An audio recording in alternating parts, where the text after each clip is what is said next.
Fala galera, beleza? Me chamo Matheus, sou mediador de Química dos Polos de Jardim América, em Nova Iguaçu, e vou acompanhar vocês no estudo da terceira função inorgânica que vemos no nosso curso, que são os sais. Antes da gente começar a parte mais burocrática, precisamos pensar no seguinte: onde é que nós encontramos os sais? Na natureza, eles podem aparecer na forma de minerais. Esse da foto é a fluorita, cuja fórmula química é CaF2. Tem uma galera que até considera que esses minerais têm uns poderes meio exóticos. Eu tenho lá minhas dúvidas. Também podemos encontrar os sais dissolvidos em água. Por exemplo, se você olhar um rótulo de água mineral, verá que tem alguns íons dissolvidos, íons esses provenientes de sais. Nós veremos aqui que os sais são compostos basicamente de íons, ou seja, cátions e ânions. Um outro lugar em que podemos encontrar os sais é na cozinha. Além do cloreto de sódio, que é utilizado para salgar, temos também o glutamato de sódio, também conhecido por glutamato monossódico. Ele é um realçador de sabor. Apesar dele ser um sal orgânico, e isso estudaremos lá na frente, também é um exemplo de sal. Na farmácia também podemos encontrá-los. O permanganato de potássio, KMNO4, tem essa cor roxa bonita, talvez vocês não estejam conseguindo ver porque é um roxo muito escuro. E ele é muito utilizado no tratamento de feridas decorrentes de catapora nas crianças. Além do permanganato de potássio, podemos encontrar outros sais vendidos em farmácias. Muitos deles sais orgânicos também. Aqui estamos estudando os sais inorgânicos, mas os sais orgânicos são muito importantes em medicamentos. Para quem tem problema de respiração, eu posso citar dois que certamente as pessoas conhecem: sulfato de salbutamol e brometo de ipratrópio. Por que eles utilizam sais em farmácias? Porque muitos dos medicamentos têm problemas de solubilidade e ou estabilidade. Então, os sais acabam sendo mais estáveis ou mais solúveis. Portanto, são formas preferíveis de administrar o medicamento. Tem alguns outros usos um pouco menos comuns dos sais. Um deles é em cosméticos. Sabonetes, líquidos e shampoos utilizam o cloreto de sódio como espessante, para dar uma consistência um pouco mais agradável e formar uma espuma melhor. É até uma questão de marketing alardear de que o produto sendo vendido não tem sal, porque isso supostamente traria benefícios ao cabelo, no caso de um shampoo, por exemplo. Outro uso é em alimentos. Aqui temos como exemplo o nitrito de potássio, cuja fórmula é KNO2, e o nitrito de potássio é um aditivo alimentar que é conservante por ter ação antimicrobiana e, além disso, ele promove essa cor rosada em carnes curadas, em que foi adicionado o nitrito de potássio por conta da reação com a mioglobina da carne. E pasmem, uma outra utilização dos sais é na confecção de objetos fluorescentes, que na verdade são fosforescentes. O sulfeto de zinco é muito empregado porque, após ser iluminado, ele consegue emitir essa luz esverdeada por bastante tempo. Os sais, por definição, são compostos químicos que consistem em um arranjo de ânions, ou seja, íons de carga negativa, e cátions, ou seja, íons de carga positiva. E como característica, eles são sólidos em temperatura ambiente, eles formam retículos cristalinos. O que significa os sais formarem retículos cristalinos? Significa que os íons componentes dele organizam-se de maneira muito estruturada, toda tridimensional, muito organizada. No caso aqui, temos a organização típica dos íons no cloreto de sódio, em que os íons em coloração verde, são esses maiorzinhos, são íons de cloreto, e os íons em azul são os íons de sódio, ou seja, Na+. Eles são duros, quebradiços, ou seja, se você der uma pancada neles, é muito provável deles quebrarem. Eles são isolantes elétricos em estado sólido, o que significa que eles não vão conduzir corrente elétrica em estado sólido, diferente de um pedaço de cobre, por exemplo, que é um metal. Mas, quando você consegue dissolver esses sais em água, a solução em que eles foram dissolvidos é condutora elétrica. Você consegue conduzir eletricidade em solução aquosa desses sais. E eles também são condutores elétricos quando fundidos. Ou seja, quando você os aquece e os funde, ou seja, passa eles para o estado líquido, você também consegue ter um líquido que é condutor de eletricidade. Agora vamos ver como é que se formam os sais. Por uma questão de conveniência, nós consideramos que os sais são formados quando ácidos reagem com bases. Tem outra maneira de formar os sais? Tem, mas a gente vai usar isso daqui por uma mera questão de conveniência. De uma forma geral, a gente pode considerar que nessa reação de um ácido com base, chamada reação de neutralização, e aqui a gente vai considerar a reação de neutralização total, os ácidos reagem com bases formando o sal e a água. Vamos pegar como exemplo o ácido nítrico e o hidróxido de sódio. Por que o ácido nítrico, esse HNO3 aí, é um ácido? Porque quando em água, ele libera H+ como seu cátion. E por que o NaOH é uma base? Porque quando em água, ele libera OH- como seu ânion, certo? Então, o ácido é o HNO3 e a base é o NaOH. Nesse tipo de reação, você tem que considerar que os ácidos se ionizam e que as bases se dissociam. E o objetivo geral dessa reação de neutralização é a formação de água. E como é que a água será formada? A água será formada quando esse H+, que está em verde, junto com esse OH- que está em rosa, se juntam formando H2O. Notem que o H+, que tinha carga positiva, juntou com o OH- positivo com negativo, a carga deu zero. Então, essa água é um dos produtos da reação. Então perceberam que positivo atraiu negativo e se juntou? Da mesma forma vai acontecer com NO3- e com Na+. Só que a gente tem que pensar no seguinte, quem vai aparecer primeiro na hora de escrever? Vai ser o NO3 e depois o Na, ou vai ser o Na e depois o NO3? Por uma questão de convenção, ou seja, é convencionado que escreve-se primeiro o cátion, ou seja, primeiro o positivo e depois o ânion, o negativo. Portanto, o sal formado é o NaNO3. De uma maneira geral, a gente pode falar que as bases fornecem os cátions e os ácidos fornecem os ânions. Percebam que no NaNO3, o NO3 veio do HNO3, o Na veio da base, beleza? Então, ácidos fornecem os ânions e bases fornecem os cátions na formação dos sais. E para a gente montar as fórmulas dos sais, precisamos considerar o seguinte esquema. Um cátion de carga X+, e um ânion de carga Y- vão formar um sal com a fórmula descrita da seguinte forma. A carga do cátion X+, vai passar para o lado do ânion, perdendo o seu sinal. E a carga do ânion Y- vai passar para o lado do cátion, perdendo o seu sinal também, certo? Temos uma tabela que diz os cátions e ânions principais, mais comuns, e com isso você pode inserir ali naquele esquema e ver o que acontece. Vamos fazer alguns exemplos para ver como isso funciona.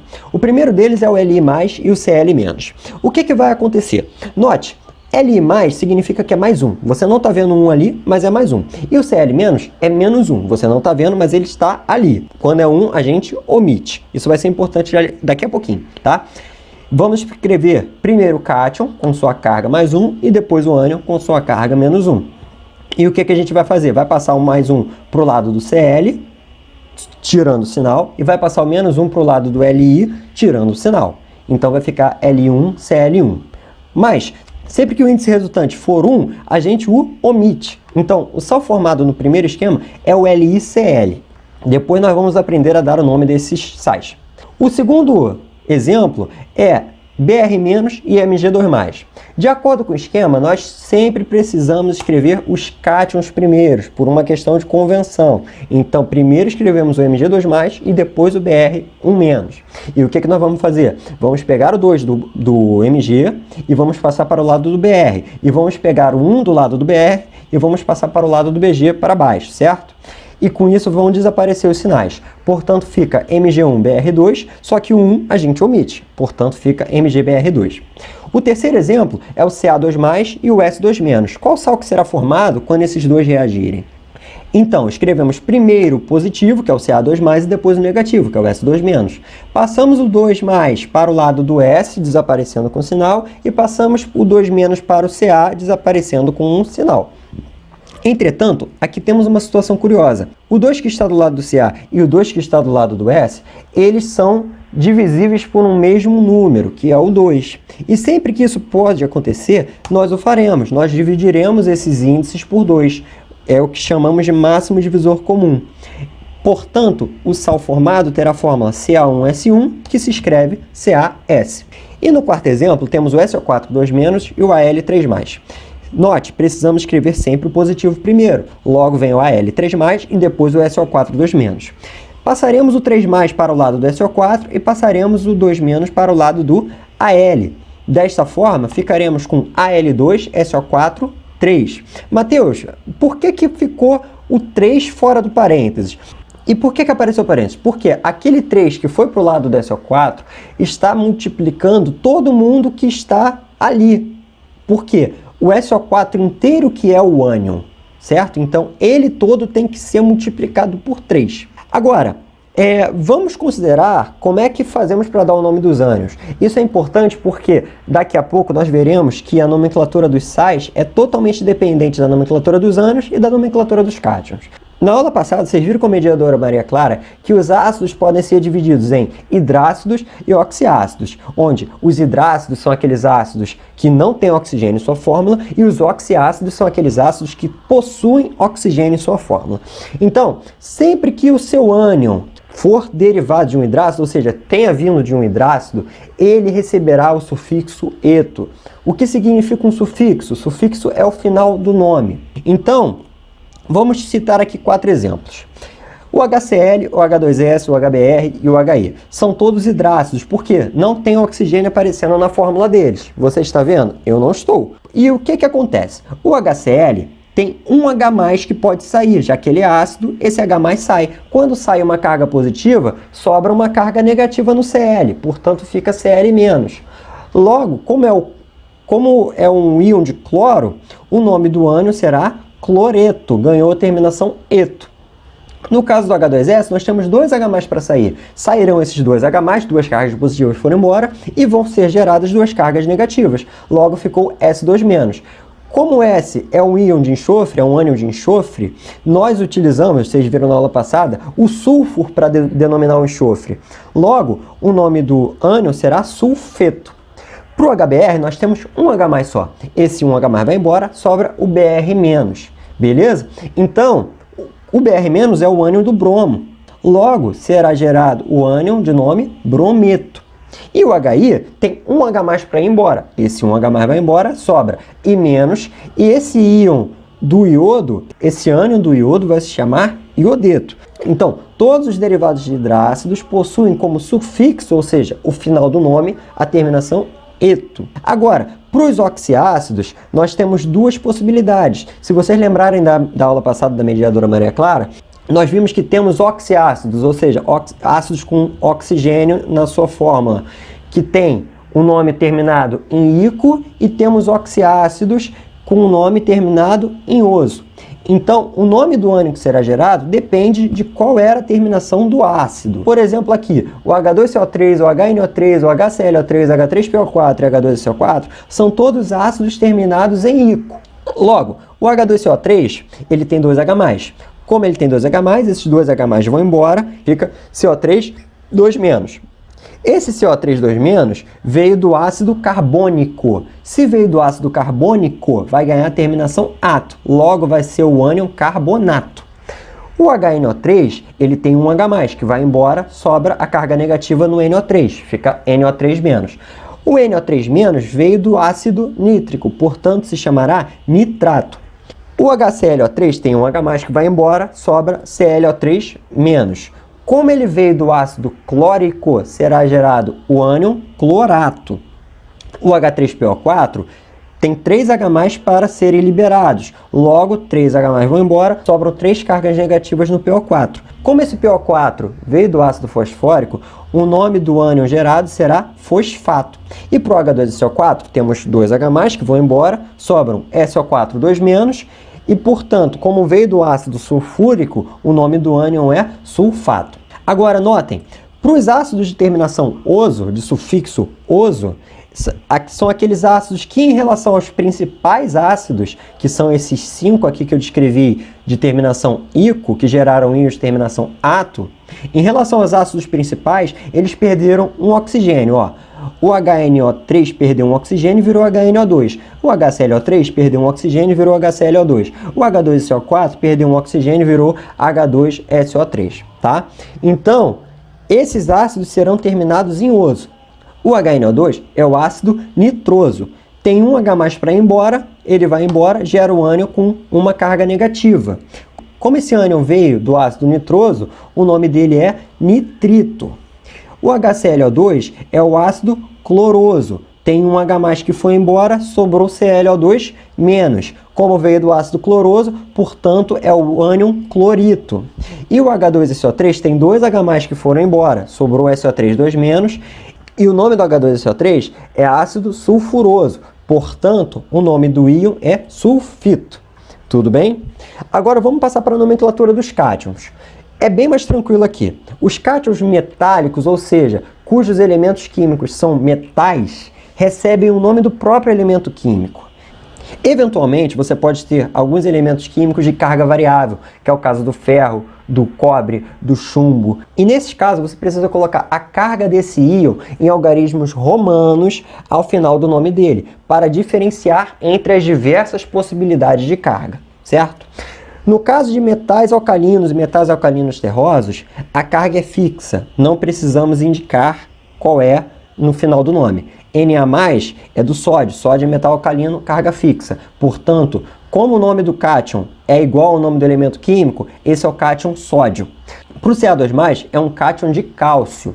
Logo, metal alcalino terroso, carga fixa, o nome do cátion é cálcio. Alumínio também tem carga fixa. O Al3+, então, tem nome de alumínio. São todos os metais até aqui. Agora nós temos um exemplo que não é um cátion metálico. O NH4 não é um cátion metálico. Portanto, o nome dele não será o nome do elemento químico, até porque tem dois. O nome dele, na verdade, será amônio. E esse nome vocês têm que gravar. E aqui no caso do ferro, nós temos as duas possibilidades de carga. E vamos explorar como é que funciona essa questão dos algarismos romanos ao final. O Fe2+ é o ferro com carga 2. Logo, ao final do nome, nós colocaremos a carga 2. E o Fe3+ é o ferro com carga 3+. E então, nós colocaremos ao final do nome o 3, em algarismos romanos, tá? Agora, nós falaremos um pouco da nomenclatura dos sais. Peço que antes da gente começar aqui, vocês tenham anotado os nomes dos cátions e os nomes dos ânions, assim como suas respectivas fórmulas. Tudo bem? Porque será importante aqui a gente saber exatamente aonde é que termina o cátion, aonde é que começa o ânion, tá? Temos aqui 6 exemplos. Antes da gente começar, vamos falar um pouco sobre como funciona a nomenclatura do sal. A gente sempre vai colocar o nome do ânion primeiro, depois a gente vai adicionar o D, e logo em seguida colocamos o nome do cátion, certo? Super tranquilo. Por isso que é importante a gente saber o nome do ânion e o nome do cátion para poder dar o nome do sal. Temos 6 exemplos aqui, o K2SO4, MgBr2, FSL2, FSL3, NaNO2 e NH4NO3. O K2SO4 possui como ânions o SO4 2- e o K+, como cátion. O SO4 2- tem o nome de sulfato, certo? Portanto, o nome do sal começa com sulfato. Aí a gente vai adicionar o D, e a gente vai colocar o nome do cátion. O K é o potássio, ele é metal alcalino, carga não muda, logo o nome dele será potássio. O segundo exemplo é o MgBr2. Como ânion, o MgBr2 tem o Br- e como cátion tem o Mg2+. O Br- é derivado de hidrácido, logo ele tem a terminação eto, brometo. E o magnésio metal alcalino terroso, a carga não muda, portanto fica D, magnésio. Para o FSL2 e FSL3, a gente tem que lembrar do slide anterior, em que a carga do ferro tem duas possibilidades. O FSL2 tem como ânion o Cl- e o Fe2+. O nome do Cl-, que é derivado de hidrácido, tem a terminação eto, cloreto. Mas agora, o nome do cátion, a gente tem que colocar o 2 em algarismos romanos. Então fica ferro 2, certo? Uma outra possibilidade é a gente utilizar a terminação oso. Por quê? Porque a carga 2+ é a menor possibilidade de carga para o ferro. Então a gente usa o oso para quando o seu cátion estiver na menor possibilidade de carga. Logo fica cloreto ferroso. Se fosse ferro 3, como a gente vai ver agora, fica diferente. Para o ferro 3, a gente tem o Cl- como ânion e o Fe3+ como cátion. O ânion é o mesmo do exemplo passado, logo é o ânion cloreto. E o cátion é o ferro 3, então a gente coloca o 3 no final em algarismos romanos. Só que também podemos utilizar como alternativa de nome o cloreto férrico, em que nós utilizamos a terminação ico para denotar que temos a maior possibilidade de carga para o ferro.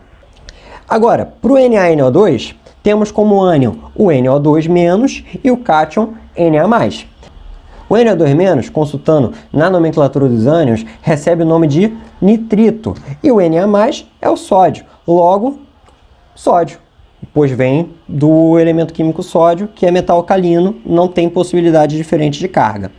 E para o NH4NO3, o ânion vai ser o NO3- e o cátion vai ser o NH4+. Lembrem-se, o NH4 tem nome diferente, ele não tem o nome do elemento químico. Logo, o nome do NH4NO3 vai ser o nome do ânion, que é nitrato, mais o D e mais o nome do cátion. O NH4+ é chamado de amônio. Lembra? Então, gente, Essa foi a aula de sais, espero que vocês tenham gostado do conteúdo. Foi um prazer estar com vocês durante esse tempo. Tirem dúvidas com os mediadores dos polos de vocês. Um abraço e até logo.